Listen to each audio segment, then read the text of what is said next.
বন্ধুসকল Assam police new interview new ৰিক্ৰুটমেণ্টৰ ওপৰত কেইবাটাও ভাল খবৰ আছে।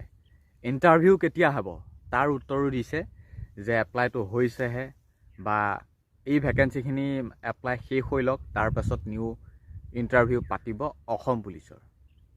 সেইটো এটা ভাল খবৰ। কেইবাটাও ভাল খবৰ আছে অসম পুলিচ নিউ ৰিক্ৰুটমেণ্ট ইণ্টাৰভিউৰ ওপৰত। আৰু দ্বিতীয়টো অসম পুলিচৰ এজ লিমিটৰ ওপৰত এটা ভাল পজিটিভ কমেণ্টছ মুখ্যমন্ত্ৰী মামাই শ্বেয়াৰ কৰিছে। তাৰো এটা ভাল খবৰ হয়তো হ'ব, কাৰণ এজ লিমিটো এবাৰ অকণ ইফাল সিফাল হৈ গ'ল। আৰু ৩ নম্বৰটো ভাল খবৰ, আসাম কামাণ্ডত ভেকেঞ্চি প্লাছ হ'ব।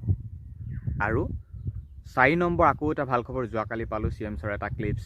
তাত ক'লে CM ছাৰে ইণ্টাৰভিউ কথা সুধিছিলে, ইণ্টাৰভিউ কেতিয়া হ'ব, বাকী তাৰ আগৰ ভিডিঅ'ছবোৰতো কৈ আছিলে এপ্লাইটো শেষ হৈ লওক, তেতিয়া আমি ইণ্টাৰভিউ কথা ভাবিম, তেতিয়া পাতিব। বাকী এতিয়া কি ক'লে, আকৌ যোৱাকালি এটা ভিডিঅ'ছ পালোঁ, আৰু সেই ভিডিঅ'টোত আমি CM ছাৰে ক'লে যে কেণ্ডিডেটে সোধোতে CM ছাৰে ক'লে যে অসম পুলিচৰ নিউ ভেকেঞ্চিখিনি আহি লওক, তাৰপিছতহে ইণ্টাৰভিউ কথা ভাবিব।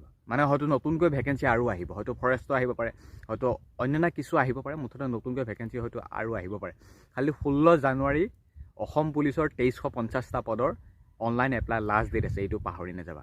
গতিকে আজি এই ভিডিঅ'টো, এই ৰিলটো খুব বেছি শ্বেয়াৰ কৰা, পেজ বা চেনেল ফ'ল' ছাবস্ক্ৰাইব কৰিবলৈ একেবাৰে নাপাহৰিবা। ধন্যবাদ।